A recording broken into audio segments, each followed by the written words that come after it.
Warmly welcome to today's Scas seminar to be held by Bruce Carruthers.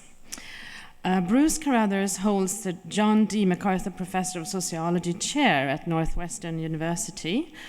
He's currently a fellow here at Scas. He received his PhD at the University of Chicago in 1991, and he directed the Buffett Institute for Global Studies at Northwestern University from 2014 to 2018. He was also president of the Society for the Advancement of Socio-Economics in 2013 until 2014. Before joining us here at Scas, Bruce had visiting fellowships at several other institutes, such as the Russell Sage Foundation, the Radcliffe Institute for Advanced Study, the Wissenschaftskolleg zu Berlin, the Institut d'études politiques de Paris, Sciences Po, and the US Library of Congress, to mention a few.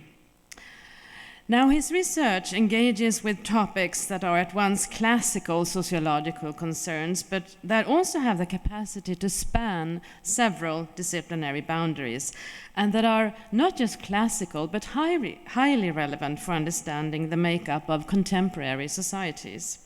Broadly speaking, his research areas include economic sociology, comparative and historical sociology, the sociology of law, and the sociology of organizations.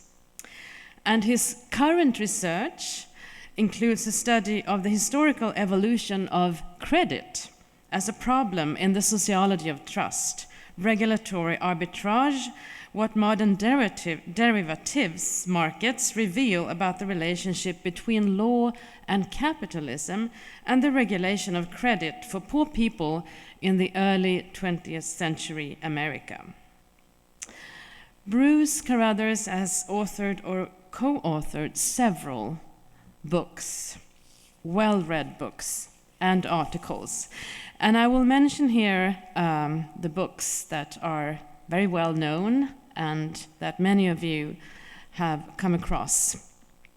One of them is The City of Capital, Politics and Markets in the English Financial Revolution, published by Princeton in 1996. And another one, Rescuing Business, The Making of Corporate Bankruptcy, Law in England and the United States, published by Oxford in 1998. A third worth mentioning is Economy, Society, Markets, Meanings and Social Structure, published by Pine Forge Press in the year 2000.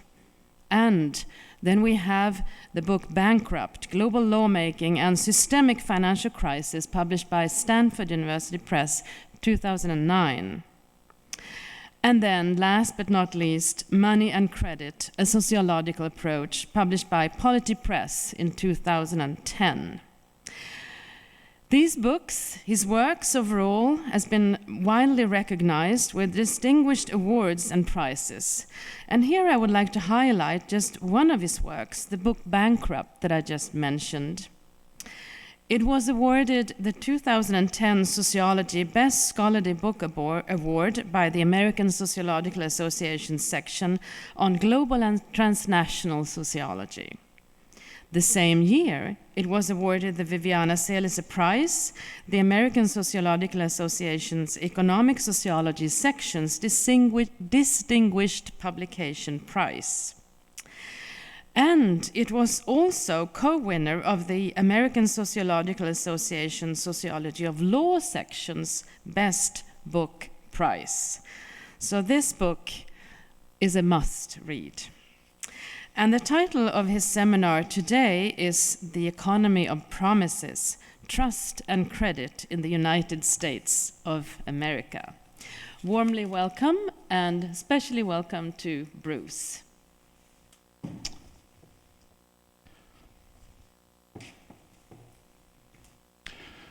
Thank you, everyone. Thank you, Christina, for those kind remarks. And I wanted to say thank you to the staff of Scas, who have so far made my visit here such a pleasure. I want to thank my fellow fellows for offering great intellectual stimulation at every meal that I eat here. And I also want to acknowledge that although, I've given lots of talks in lots of different venues, and this space is among the prettiest that I've ever had the pleasure to do a presentation in. And so it makes me feel that I really want to honor the beautiful paneling in some way, but we shall see. So the presentation that I'm going to give you today really does draw on the book project that I'm working on while I'm here, The Economy of Promises. And the conceptual starting point for this is basically something very old-fashioned, which is trust. What is trust? And trust is a notion that has received a fair amount of social science theorizing in the last several decades. It's one of those big ideas. It's something that people feel is somehow essential to the functioning of a society. And there are, of course, many definitions out there. So you can kind of pick and choose. They do bear a family resemblance to each other, but the one that I'm going to use in my study it really stems from the idea, or from an understanding of trust that in which it makes sense for us to say that person A trusts person B to do something, to do X. And if this happens, then person A proceeds with the expectation that B is going to do whatever X is. And in this conceptualization, trust is not like a giant blanket that we extend to everyone. It's not all-encompassing. That is, I don't trust everyone. I trust a specific individual. And I trust them to do something specific. It's not that I trust them across the board or in all contexts or to do absolutely everything. I trust them to do something quite particular. So in this conceptualization, trust is relational and it's specific. And of course, it's not the same thing as trustworthiness. One can be trustworthy and not trusted. One can trust someone who is not trustworthy, and so on and so forth. But in this understanding, what makes trust interesting is that it involves two elements we call vulnerability and uncertainty. And this stems from the fact that person A, who's doing the trusting, their interests are affected by the actions of B. B could do something or not that would have an impact on person A can do something that would affect person B. And person A doesn't really know what person B is going to do. Like, you're not sure if they're going to behave themselves, or if they're going to keep their promise, or they're going to do what they said, or they're going to do what you expect them to. So vulnerability and uncertainty make trust interesting. And of course, with this definition, you could well imagine that trust matters in all of social life, but I'm going to focus on credit markets, because that's sort of where I do my work. So the application is fairly straightforward with this definition of trust. So consider that person A, in the abstract definition, is what we would call a creditor. Person B is what we would call the debtor. And this action is repay the money. So the creditor wants to know, can they trust the debtor to repay the loan? If you lend money to someone, will they repay? And these two elements of uncertainty and vulnerability certainly apply, because person A doesn't know if person B is going to keep her promise to repay. That is, there's uncertainty. And the measure or the extent, the magnitude of vulnerability depends upon the size and the maturity of the loan. So that if I lend, $1 US to someone, it's a very small loan, and so I'm not too vulnerable. But if I lend them $1 million, well, I really could get hurt if they did not repay the loan. What makes this matter, moving beyond definitions, is that you really can't run a modern market economy without credit. That is, there's not enough money in the world to satisfy in a kind of a spot transaction mode all of the transactions that happen. We are invariably inserted into multiple credit relationships, both giving and receiving credit. And again, what makes credit interesting is that it's both a practical problem and it's a theoretical problem. It's very hard to run a business without inserting yourself into credit relationships. So as a practical matter, every day you gotta decide, well, what are you gonna do? Somebody wants to borrow money from me, or somebody wants to buy some goods from me on credit. It's a very practical issue that swarms decision makers, but it's also one that is highly theorized. People have been thinking, what is the nature of credit? How do we manage it? How can we make sure that we give credit to those who are truly creditworthy? How do we avoid people who are not creditworthy? So it's an occasion for much kind of reflexive social thought. I've got two quotes from two very distinguished people. One, the central banker Walter Bagehot, who said, "Credit is a set of promises to pay. Will those promises be kept?" Which in a nutshell is the essential problem of credit. Who will keep their promises? And Roscoe Pound, an American jurist, said, "Wealth in a commercial age is made up largely of promises." That is, if you look at the wealth in a modern society, it mostly consists of promises. That's where our assets come from. And just to underscore how this is true, here's a chart that I just pulled from some Federal Reserve data on household balance sheets. So American households, what do they own? Well, they own mostly, as you can see from the last column there, financial assets as a percent of total assets, and this is right up to the second quarter of 2018.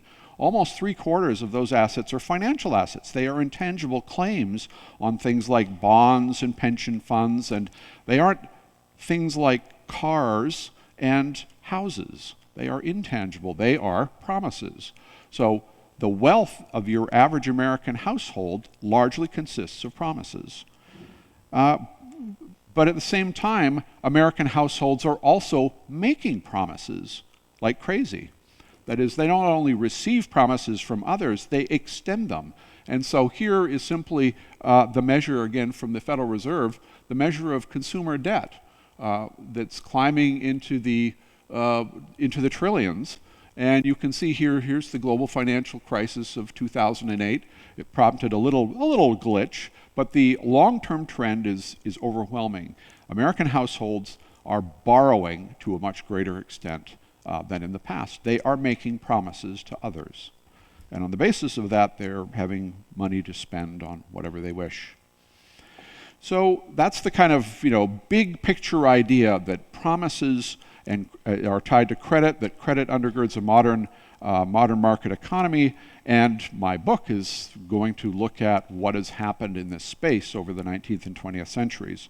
And the first thing that I found was that there's a lot of institutional specificity in American credit markets. The idea that there's a kind of a big pool of money out there that, in a kind of a homogeneous way slops around, that is actually quite misleading.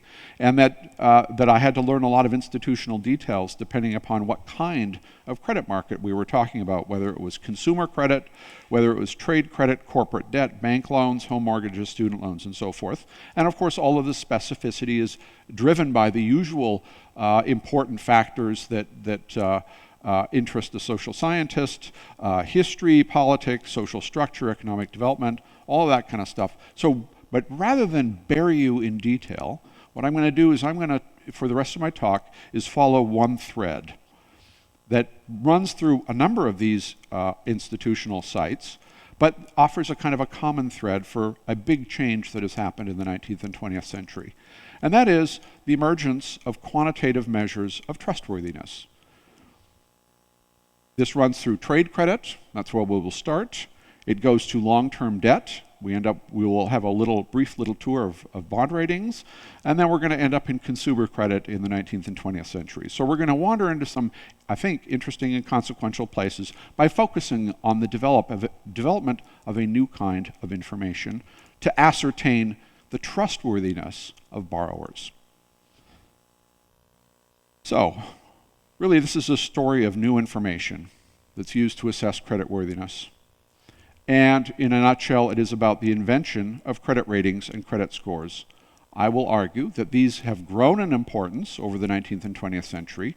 They augment and displace, but they do not entirely replace older forms of information that people use to assess creditworthiness. Because, of course, you can follow the history of credit back to the Greeks and beyond. People have been borrowing money for millennia, so there's nothing new about credit. What is new is this new kind of information that governs the access to credit. The issue, so information speaks to uncertainty. Remember, the twin problems that make trust interesting are uncertainty and vulnerability. I'm going to be focusing on the uncertainty mitigation side. gathering information so that you will know more as a borrower about a particular debtor. I'm not going to speak to the equally important issue of vulnerability, although I could go off and talk about collateral in a way that would just put you all to sleep, and I'd have to start shouting to get you out of your slumber. But there is a lot to be said about collateral and managing vulnerability. I'm not going to do that here. Of course, not everything changes. It turns out that there are these quite durable, what I will call creditor heuristics, rules of thumb, guidelines. If you read handbooks for bankers and lenders and loan officers, they are stuffed with actually quite similar kind of words of advice.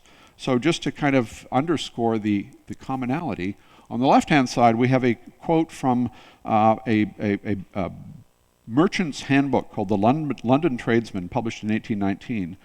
And it says the four following are indispensable requisites to complete success, namely, and this is success in business, capital, credit, fair character, and connections.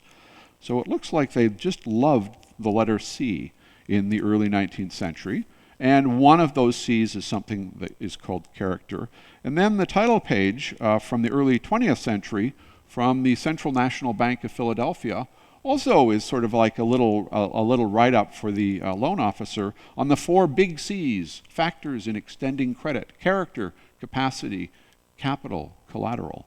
So there's an affinity between bankers and C's in some way. But this sort of like handy-dandy, 4 C's, 3 C's, 5 C's, that stuff is still in place today if you start to read loan officers' handbooks. And in particular, they always remain very interested in character.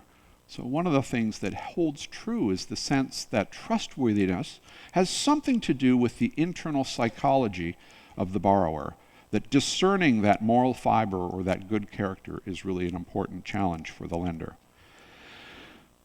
So happily for me, there's a pretty straightforward history for the invention and spread of credit rating.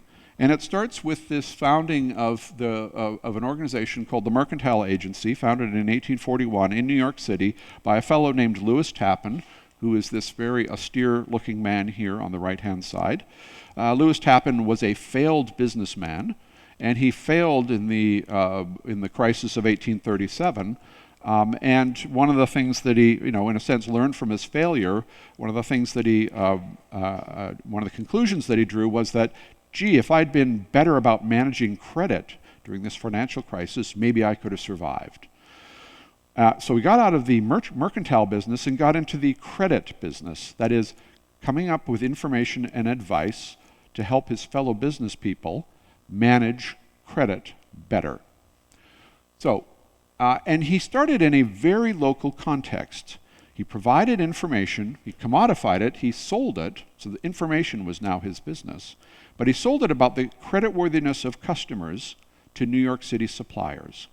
So this is the issue of trade credit, because in those days, New York was very much the commercial capital of the northern part of the United States. Maybe New Orleans was a bit of a rival in the south, but New York City was unequivocally the place where business suppliers were based.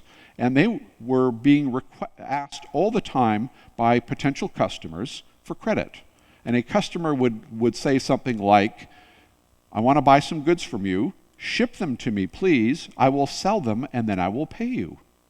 So this was sales tied to credit. And for the duration of the time from when the goods were shipped to when the payment was received, the shipper, the supplier, was the creditor, and the customer was the debtor. So it really was about credit. And these New York City suppliers were being inundated with requests from all over the country, from outside of the New York region. So lots and lots of strangers, people they'd never met, people who were outside of their social networks, people who were not at all part of the same community, were soliciting them for credit. And in this economy, if you decided, well, we're just never going to extend credit to anyone, you would go out of business. Credit was the lifeblood of your business. Giving it to the people who were going to pay, that was the trick. So you couldn't just sort of say across the board, we will extend credit to no one, because your rivals would easily drive you into the ground. So in constructing this apparatus, Tappan developed he solicited information from a network of correspondents and branch offices a network that grew from around the country. And what they did was they took that information and they transformed it in a way that I will say a little bit more, and they sold it to subscribers as credit reports and ratings. So this was the sort of informational processing aspect of the business. Gather some information from informants all over the country, process it, organize it, systematize it, and then sell it to your customers. So this adopted what is called the user pays business model. That is, they charged the customers who were going to use this information the price of creating the information and earning a profit. So the kinds of claims that he would make, this is from an advertisement that he put out in the New York Daily Tribune shortly after he established his firm. And he is saying, I call your attention, and I'm sorry, the printing isn't very clear, but he wants to basically he wants a little demonstration to potential customers about why his information is so good, is going to make such a difference. So he says, any merchant who wishes to test the value of the information can do so gratuitously. No better way has been thought of than for such to bring a list of the bad debts they have made since the establishment of the agency in 1841 and ascertain how the debtors stood on the books of the agency when the goods were sold to them. It's basically saying, bring us a list of the customers that have stiffed you, who haven't repaid. They've defaulted all their loans. And we will show you that we possessed information that could have foreshadowed that misbehavior. If you had talked to us in 1841, you would have saved yourself a lot of money when those bad debts came to be realized in 1844. That was the message that he was giving. The system itself, this organization, is in a kind of stylistic way. It looks a little bit like this. There's the New York City head office. They had a growing number of branch offices around the country and then eventually internationally. They gathered information in these branch offices from the firms that were being rated themselves, from people that they would regard as key informants in a particular industry, in a particular location, and a kind of generalized sentiment they called the trade. They also had a network of correspondents who would send information directly.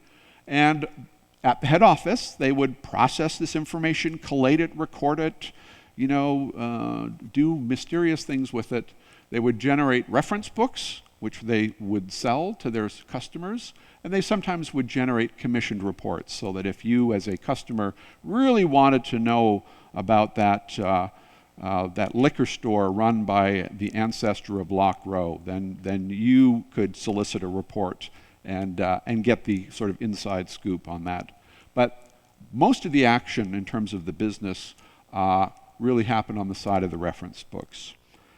So who are these sources? Very frequently they were local attorneys, because an attorney in a small American town or in a medium American city, an attorney mostly did business work, contracts and debt collection, and so they were really tied into the local business life, and therefore they served as a really useful informant for confidential information about the behavior and creditworthiness of the local businesses. So here is the entries that were coming from one particular informant who was based in Sangamon County in Illinois early in the days of the Mercantile Agency. And this is a guy who then was a relatively prominent local attorney, but he achieved greater success later in life. His name was Abraham Lincoln, and he eventually became president of the United States. But he started out as one of these local attorneys that would funnel confidential information to the Mercantile Agency. And they, of course, had thousands of correspondents who were in every small town you could think of. This stuff would come to via mail. These would be letters. They'd come to the head office, which looked like this in 1876, and this in 1883. You can see they've discovered artificial light. What a great thing if you're going to run an office. This looks like a bunch of, Bartleby the Scrivener drones who were seated at their desks. Here they've got artificial lighting and more filing cabinets and whatnot, but the information comes in via post here, and the information got transcribed into their proprietary confidential ledgers, and the original letter that was written by Abe Lincoln or someone else would be destroyed to help protect the confidentiality of the source. So these are what the ledgers look like, and these still exist at the Harvard Business School Library. And they go on thousands of ledgers, thousands of pages, where entries come in depending upon new information that has arrived about a particular firm on a given date from a particular informant. And they would simply transcribe what is known. Of course, this is a little hard to read. Here's another one about a dry goods firm in Boston, dry goods, Boston, R.J. Gilchrist. And these entries would come in willy-nilly depending upon what was going on, and they would record the information. But they, of course, would not provide this information directly to their customers. So just to give you a flavor, I've transcribed a couple of entries. So this is about a dry goods firm in Chicago where the proprietor's name is Nathan Tiffany, Dry Goods. That's his address, 771 West Madison Street. So if you go to a Chicago Bulls basketball game, you'll be quite close to this location. And then there's an entry from October 13 of 1873, and the red highlights are mine. So, but here they note that this fellow, Nathan Tiffany, makes the following statement. So they've obtained information directly from Nathan Tiffany himself. He's been in business about 4 months. He formerly was a clerk for Field Leiter and Company. So if you know the old retailer Marshall Field's in Chicago, he worked for the original Marshall Field. He has stock worth about $1,800 to $2,000 and liabilities worth about $300. He owns real estate, city lots in his own name, worth $1,500, clear of encumbrance. So he has unmortgaged real estate property. The wife also has some real estate in her name, et cetera, et cetera. Then they note in 1874 that he owns a lot in Hyde Park, now home of the University of Chicago, worth about $1,500, and his stock is worth about $2,000. And so on it goes. You get this sort of very unsystematic narrational information about what's going on and what's his wife up to, and did he do this, did he do that. And then at the bottom here in 1877, so now we are 4 years later, right? They're still tracking this fellow. He is an honest, industrious Englishman, close and conservative in his business and not likely to go beyond his depth. His statement is thought to be substantially correct, and he is considered a good risk for small lines of credit. So even when they obtained information directly from a firm, of course they didn't take someone at their word. There's always a more sophisticated interrogation where sometimes they take a statement and they go, that's not true. And sometimes they say to themselves, yeah, we believe that to be true. In this, you get a little mingling of national stereotyping. He's an honest, industrious Englishman, so he's a good sort. And of course, in this area, Chicago, there are huge waves of people coming in from Europe and who are being classified by their national background. And all of that national stereotyping is unleashed. Here's another one for a guy named John Markroff, who's in Peoria, also dry goods. From 1871, he is not a desirable business location and not much is known of him, so they don't really know who this guy is, but they think he's not in the best location. His dry goods firm isn't too hot. In 1873, not much means he's honest and considered good for any bills he may contract, is worth about $4,000. So, for small lines of credit, he'd be a good risk. And here we get the national stereotyping. He's a close-fisted German, a good, careful German, and so on, right? And these entries go on for, tens and hundreds of thousands of pages. The volume of information is incredible. This is not what they would sell to their customers, of course. That's the raw data. That's the proprietary, confidential information. They would sell to someone a reference book that would be updated regularly and would look like it would look like an old-fashioned telephone book, an alphabetical listing of all these businesses in a given community by the last name of the proprietor. And just to blow it up here, you would, here's the alphabetical last name, and so John Farrell, he's a tailor, and there's his rating. And then there's William Farrell, who ran a saloon, and there's his rating. And then there's J.A. Farwell, who sells cigars, and there's his rating. And sometimes there's women. There's Mrs. Farwell in Dorchester, fancy goods. There's her rating. So you would have at your fingertips this giant volume that would give you a summary measure of the creditworthiness of a particular firm in a place. And you would just simply consult that, and then you would know, gee, is the credit score high? Is this person worth extending credit to? Or is it very low and it's a big risk and maybe you shouldn't lend to them? Just to show you, they did this stuff in the US. They also became very quickly international. In the first place they started to do their ratings was Canada. So here's their rating Canada even before there was a Canada, because this is from 1866. And this is for Windsor, Ontario, and you can see there's this guy named Hiram Walker who was a distiller. He had very good ratings, and his libations are still available in your local liquor store. He does very good Canadian whiskey. So in its origins, this was a distiller that had a very good rating, and in the broad span of time, obviously succeeded.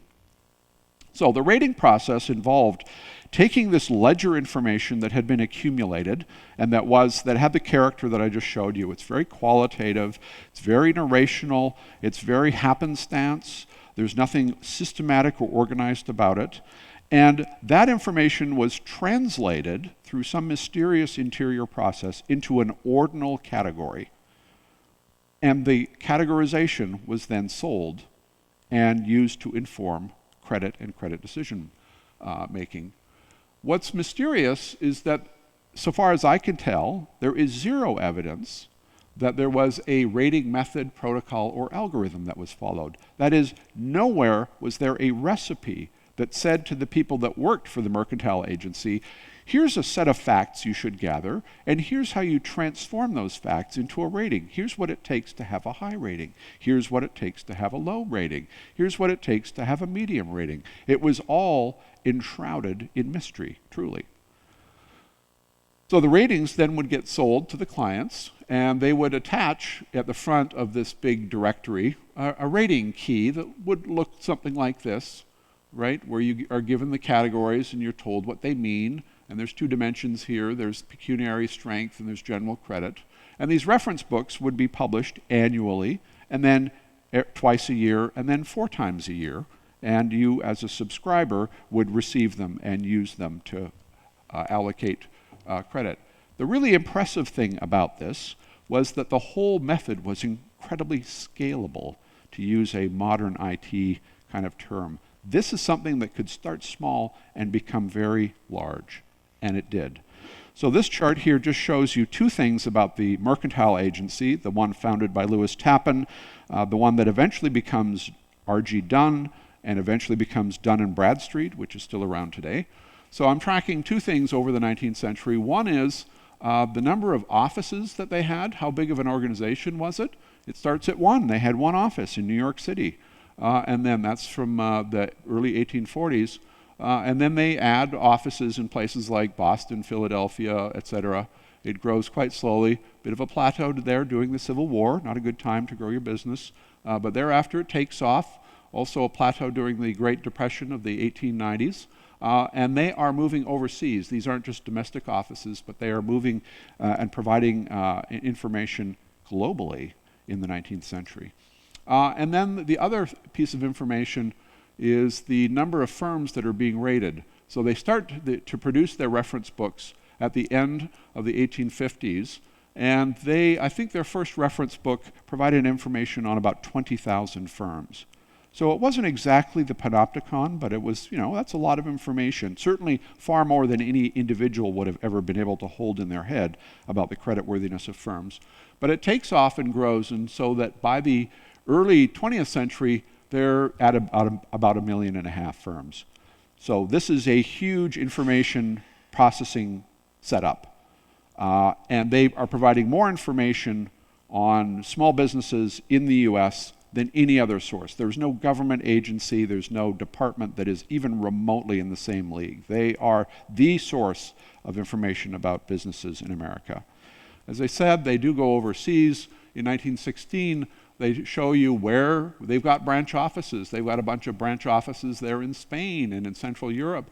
Sadly, I really hoped for this talk that I would find that they had a branch office in Uppsala, but they did not, I regret to say. They were, however, in Brisbane. So even Brisbane in 1916 warranted its own R.G. Dunn branch office. I don't know how big Brisbane was in those days, but it just gives you a sense. If you wanted to do global business, you could rely on these people to provide information on the trustworthiness of firms that were literally on the other side of the planet. So this category system, which really does incarnate the state-of-the-art knowledge, their primary informational commodity, what are they selling to their customers? It's a rating of a firm in terms of a category system that evolves over time. So one of the things that I'm going to do now is just show you how did these category systems evolve. So here's the one from the Mercantile Agency Ordinal Categories from 1859, and it's simply a one-dimensional category system. A number 1, which means your firm is of long standing, good antecedents, business comparatively devoid of hazard, ample means in and large wealth out of business, credit unlimited, right? Well, that's for the very high end. Then you go to number 1, where it's merely unquestioned, strong, good, very fair, etc.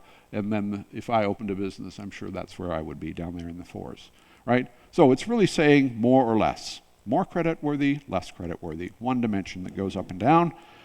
But they engage in this categorical elaboration. They soon go to 2 dimensions. So now in the mid-1870s, they've got estimated pecuniary strength, A plus AB, blah, blah, blah, blah, and then general credit, unlimited, high, good, fair, and so forth. And so when you look up a firm, you'd get 2 pieces of information, 2 ordinal categories that were to be combined when you were doing your decision making. Here's the Mercantile Agency in British Columbia, Vancouver, my hometown. You can see they revert to the one-dimensional thing. This is the front page of a big volume that would list all the small firms in Vancouver. In whenever this was, 1892, they actually had a telephone number, 159, so you knew that was a small exchange. And then they would have an alphabetical listing, and they would attach B, C, B, C, get it? British Columbia, 1, 2, and so forth, right? A little bit of marketing there. By the end of the 19th century, the business press agreed this new system for gathering and distributing information was absolutely essential. If you were going to insert yourself into credit networks, which would be necessary for any successful business, the mercantile agencies, they have grown indispensable to business, and so the Chicago Tribune goes on and on. This system really emerged out of the problem of trade credit, unsecured trade credit. Remember, I said there was a lot of institutional specificity to credit. It migrated, because it succeeded so wildly to long-term, high-end corporate debt, which is not unsecured trade credit. It's a very different kind of indebtedness. It's indebtedness that persists over decades as opposed to 30 days, and it involves much greater sums. And so this is the title page of Moody's bond rating annual. The first one he started publishing in 1909, and he was focused on railroads, which were the leading edge of big business at the beginning of the 20th century. Incredibly capital intensive, enormously consequential whether you invest in railroad bonds or not. And Moody was offering a very similar reference book that in a very similar way would take railroad bonds, which is a very different kind of debt, and would make sense of them, make them interpretable by classifying them in an ordinal category system. So Moody very consciously adopted the idiom of the mercantile agencies. That idiom was, the way in which you are to understand creditworthiness is in terms of these ordinal category systems. So this is John Moody, AAA, AA, A, BAA, BA, and so forth, and then some descriptives to give sense. But the basic idea of an ordinal category system was borrowed from the Mercantile Agency and applied into this new setting. This becomes, I dare call it, almost hegemonic. So if we go to Standard & Poor's in 1948, they also have an ordinal category system. So this is 40 years later and a different rating agency. Dun & Bradstreet, formed out of Dun and Bradstreet in the Depression, 1960. So long after the 19th century, we still have this two-dimensional category system, ordinal category system that Dun & Bradstreet is applying to small businesses. It's the same system, it's the same idiom. It gets applied to individuals who are potential customers in a community. So here's a rating book for the denizens of Cleveland, Ohio from January 1909. And it's a category system that would be applied not to businesses, although not only to businesses, but also to individual householders. And then sometimes it would get applied on an industry-specific basis. So here, the seafood business in 1913, and here's the North American Mercantile Agency, which publishes a thing for people that are buying and selling fish, right? How creditworthy are your counterparties? Consult this handbook, and you will find out. I'm happy to say that these bond ratings, they get applied to corporates, they get applied to railroads. Of course, one of the interesting things that happens in the 20th century is they get applied to countries, to sovereign debtors. And you'll all be happy to know that today Sweden is very highly rated. And so this is a Moody's Investment Service release from earlier this year. And Sweden is a well-diversified, stable, and wealthy economy with robust growth potential. So it's nice to know that while I'm here, the creditworthiness of Sweden will carry on and keep us all solvent, at least through June, I hope. But the fact that a place like Sweden is now beholden to some analysts working for Moody's in New York City is a testament to the fact that this system, invented in the middle of the 19th century, has run amok. And it has grown and expanded to include debtors all over the world, and all kinds of credit, not just short-term unsecured trade credit, not just mortgages, but also the creditworthiness of sovereign nation states. So one of the questions, so this thing, as I said, it takes over, and so one of the questions that I had was, well, how good was this anyway? How useful are these ratings? It appeared to be the case that there was an enormous appetite for them, that it was a solution to some mysterious problem. And it was obviously a good solution because they were able to thrive, to grow, to expand their business, to rate more and more firms and so forth. But I decided not to take them at their word, because their word, if you read the literature that was promulgated by the credit raters, it was very much a story of, wow, this is so useful. You as a user of this information, you're just going to be, you're going to be in the driver's seat. You're going to be doing great. But they became quite equivocal when it came to saying exactly what you could do with this information.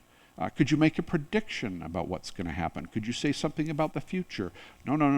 They wouldn't go that far.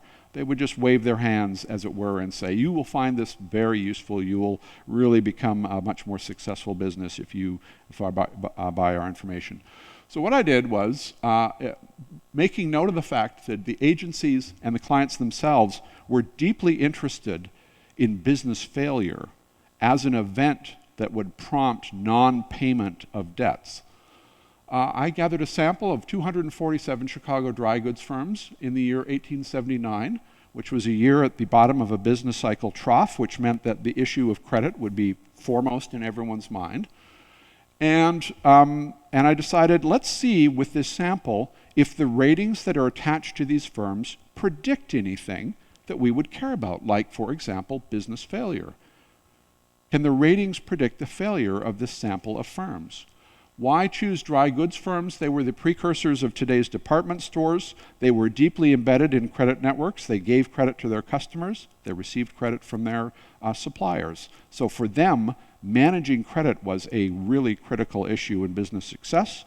Chicago is a booming city. There's a huge population of dry goods firms. There's lots of entry and exit. And what I do in this exercise is I take that confidential ledger information, the likes of which I've showed you, all that inside dirt on particular firms, and I link it to the published rating, and I track them over time so I can kind of see what happened to these firms. And I was able to get ratings from Dunn, but also from some other competing rating agencies, Bradstreet's and one called McKillop-Sprague. And I did so, even though I sampled them from 1879, I collected information on their ratings before and after, and so I cover almost 10 years of rating information. So this is a nice picture of dry goods firms. That's what they look like. We would go shopping. Some of the places in Uppsala, are I would call dry goods firms in this 19th century anachronistic parlance. Just to attest to the fact that they were very interested in failure, they themselves generated failure statistics. So here's one of the publications of R.G. Dunn from the end of the 19th century, and they are tracking commercial failures. So commercial failure is this enormously consequential, catastrophic event that everyone cared about, including the rating agencies. And this is Bradstreet's, again, showing their great interest in failure and what caused it. Here's some more detailed work that Dunn was doing at the beginning of the 20th century, where they're actually now starting to look at the connection between the ratings that they had given to a firm and its likelihood and frequency of failure, right? So this is the first quantitative result. I apologize, but it basically attests to what I call the convergence and durability of ratings, and it's a correlation matrix. And what I'm doing here is, for my sample of Chicago dry goods firms, I have all of the different ratings that I have from 1875 up until 1884. That's January 1875, and that's March of 1884. And these were sometimes issued by Dunn, sometimes by Bradstreet, sometimes by McKillop-Sprague, and so that's the little the system of names that I've got here. But the guts of the correlation matrix are these numbers here, which, if you can see, are all very close to 1. These things are hugely correlated with each other. It may be true that firms are independently, these rating agencies are independently judging particular firms, and they're doing so over a 10-year period. But there is immense agreement of who deserves a high credit rating and who deserves a low credit rating among the different raters, and even within the raters over time. So that whatever feature it is that they purport to be measuring, there's a lot of convergent validity. That is, different raters agree that this is a creditworthy firm and this other one is not. And it's a relatively durable characteristic. So that if Dunn gave a high rating to a firm in 1875, the correlation, this is for pecuniary strength, is 0.886 really on the rating that was given almost 10 years later. That's a very durable feature. That's a way of saying, if I gave them a high rating then, I'd probably still give them a high rating now. And conversely, a low rating then, a low rating now. Dunn and Bradstreet, who were great rivals, right? They're busy competing with each other. They agree over who's creditworthy to the extent of 0.92 as a correlation coefficient. So real strong agreement over who deserves creditworthiness. All right, that's kind of background on what these ratings do. So now what I'm going to do is, I've been playing with different presentational motifs here. I'm going to try to avoid giving you a table of statistical results, and I'm going to do something graphic. And what I'm going to propose is that if ratings were useful in the sense that you could use them to predict failure, that is, if a firm had a low rating, and then you as a creditor decided, they're not very creditworthy, so I'm not going to lend to them. So then when they fail next year or in 2 years, you go, I dodged that bullet. I managed not to lend them money because they had a low rating, and I avoided the cost of their failure, right? If that story is true, and it's what would make sense if the ratings were really useful, then if we took the firms and separated them into the firms that failed and the firms that didn't, we would expect this thing called the credit rating, which varies, between low and high, we would expect it to discriminate, to be able to tell the difference between these two populations, those who fail and those who don't. So it might look like this, if things were normally distributed, where the green non-failures, they have a higher rating on average than those that fail. And yeah, there's a little bit of overlap, but more or less you're able to kind of tell the difference between those two populations if the ratings were really predictive. Of course, two normal distributions, you might say, well, that's not really how things are distributed. So here I'm proposing a different distribution, but again, the message would be the same. For the firms that don't fail, we would expect not very many of the ones that don't fail would have low credit ratings, and that most of them would have been high credit ratings if ratings predicted failure. And the opposite would be true for those that did fail, that they would be clustered down here among the low-rated firms, and there wouldn't be that many highly rated firms that failed, right? But these are just little exercises. The real distribution looks like this. So what I've done is a kernel density estimate for the probability density function for done ratings of pecuniary strength by failure. So these are the firms, the red ones don't fail, and it's a skewed distribution, it's not normal, and the rating clusters around relatively low ratings, and then there's a tail of some really high rated firms up here, and these are all the ones that don't fail. But if you look at the ones that actually failed, their distribution overlaps a lot. There's not that kind of pulling apart of the two distributions that I'm proposing you would expect. They just all kind of look the same. And the same is true for the rating of general credit, a lot of overlap. Now, if you don't buy that graphic analysis, I've got this statistical table that I will inflict on you later, so I'm prepared for you to be skeptical, and in which case, bring it on. But the bottom line of my analysis is, despite their obvious success in the marketplace, in spite of the fact that these organizations grew, in spite of the fact that they became almost panoptic in encompassing all of these firms, they fail a very straightforward test of usefulness. They must have been useful in some other way because you really couldn't use them to predict failure in the same kind of, in a relatively straightforward way. So there was widespread agreement that the ratings were useful, but the rating agencies themselves were equivocal about accuracy and predictiveness, and the statistical tests kind of suggest that they were right to hedge their bets. Ratings succeeded despite their predictive deficiencies. And what happens, I think, and I'm not going to say a whole lot, maybe we can talk about this in the Q&A, was that this information was so obviously tied to a notion of business people being rational, about gathering data, about being oriented towards the bottom line, that there was a kind of a cultural belief in their efficacy that basically belied their factual and predictive inefficacy. It just seemed like a good idea, so everyone did it. And it was relatively cheap information, it was affordable, and it was panoptic. And even if it wasn't really good at predicting failure, it was a great way to cover yourself, to protect yourself with excuses in the wake of failure. Because if you did make credit decisions that turned out badly, you would be in big trouble if you couldn't say, I consulted all the available information, I sought all the sources, I did my due diligence. If you didn't do that, then you were vulnerable. Whereas if you can say to your boss, we loaned money to this firm, it turned out the ratings were really loud, they failed on us and we've lost money. But the ratings were so good, I trusted the ratings, right? It's a great way of excuse making. So there's a bunch of reasons for why this may have spread.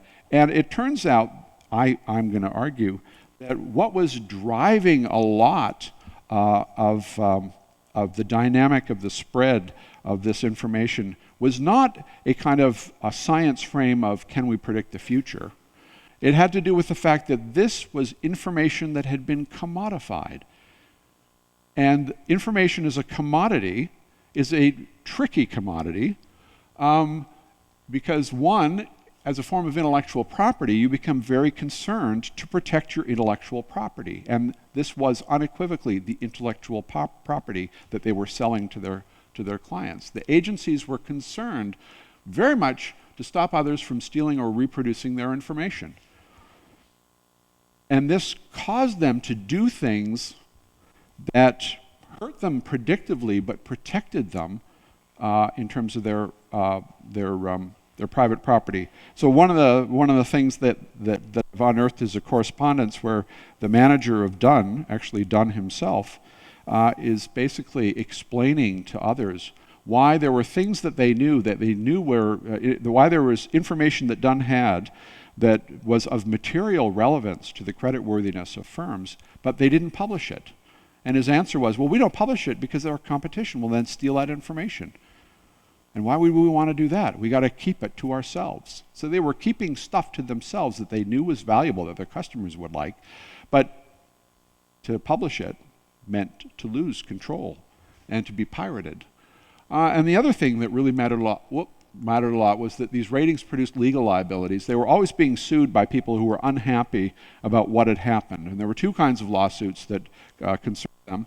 One was the lawsuit that came from a firm that had been given a low rating and who claimed to have been unfairly and erroneously rated. And then they would say, well, we had a great business, but then Dunn gave us a low rating and now no one gives me credit, so I'm failing, so I'm going to sue Dunn. There was a whole stream of lawsuits that were of that sort. And then there were lawsuits from users who would say, we extended credit to a firm on the basis of the rating, the high rating that was given, and now the firm has failed. So we're going to sue R.G. Dunn because you made a mistake. So a lot of litigation that unfolds over the 19th and into the early 20th centuries. Eventually, the ratings achieve a status of being a form of free speech and opinions. So now if you want to know what you're getting when you get a Moody's rating, you're getting an opinion. That's what Moody's will tell you. We give opinions, and opinions can't be wrong. So they're off the hook. So if you decide you're going to sue Moody's because you think Sweden has been maligned in that last rating, good luck with that, right? So this is just an example of the kind of contractual language that R.G. Dunn did to protect its intellectual property. So what happens? I know you're starting to get nervous. We're almost done here. What happens with these things? Given that they appear to be ubiquitous, almost hegemonic, they appear not to work at their core task of predicting a thing like failure, what happens to them? Well, they do diffuse throughout the US economy. And they get adopted by other organizations whose job is risk management. So if you think risk management is this sort of very high-tech kind of way of doing business, who manages risks? Well, banks manage risks, and it turns out starting at the end of the 19th century, the banks became big customers of the rating agencies because it was a way for them to learn about the credit risks of their potential borrowers. Insurance companies also started to be subscribers, so you'd see an uptake of this information from others. As I said, the ordinal category system itself was adopted by Moody's and S&P and Fitch to rate railroad bonds and other securities. It then was used by the Federal Reserve to govern access to the discount window. The bond ratings were incorporated in the 1930s because of the Great Depression into the bank examination standards. As a way to protect banks and to avoid what would now be called mark-to-market accounting. These ratings are widely used in public prudential regulations for banks, insurance companies, money market funds, pension funds in the US, in Canada, in the EU. They're also incorporated into global capital standards for banks, such as the Basel II bank capital standards. So these ratings, which are produced by private for-profit firms, have been absorbed into the machinery that governs modern financial capitalism at a global scale. They become unbelievably important. They're even plugged into the over-the-counter derivatives contract starting in the 1990s. So if you think, let's look at a really crazy new form of financial innovation, OTC, over-the-counter derivatives, interest rate swaps, currency swaps, those ratings show up there as well. So this is just some examples of credit insurance in the early 1920s and how the credit ratings produced by Dunn enter into the pricing that credit insurance offers.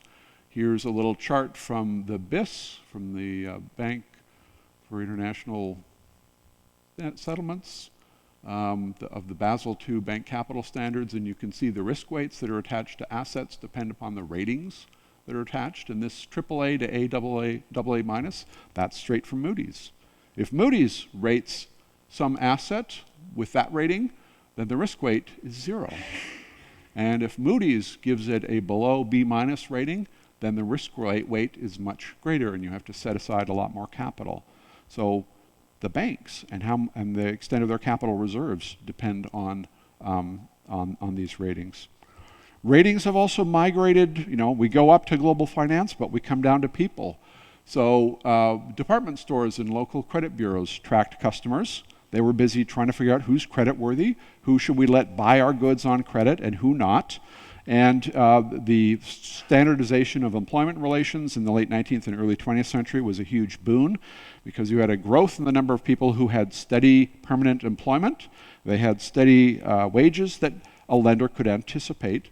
And so you see the construction now of what is, every borrower in the United States has one of these, a FICO score, which is a number that's attached to you, that is generated by some different rating agencies, and it attaches to you not as a small business, or not as a bank, or as a long-term borrower, but as an individual person. And if you have a high FICO score, the lenders love you. And if you have a low FICO score, they run away from you, or they charge you huge interest rates if you want to borrow.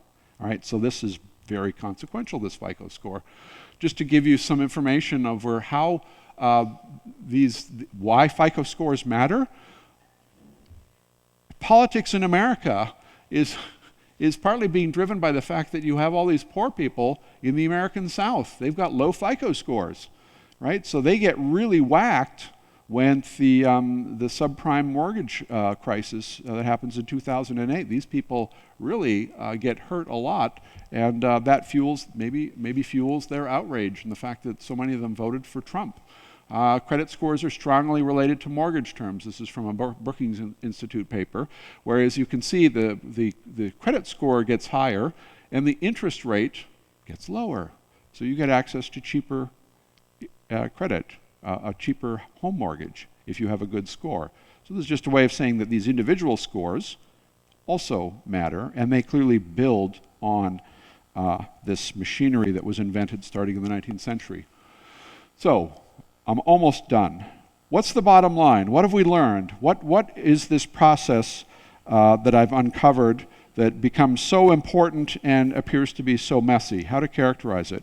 Well, among other things, it's a way in which these organizations turned soft information, in quotes, into hard information. What they sell is something that looks a lot like a number. It's very close to the properties of a number. You can say about these categories that firms are equal or they're different. You can say that some have more credit worthiness than others, so you can order them. You can do all kinds of very quasi-numerical operations with them. But they come out of this sort of cloud of very qualitative, very narrational, very idiosyncratic information that has been gathered about the firms. So it's creating hard numbers out of this soft information. There's a shift in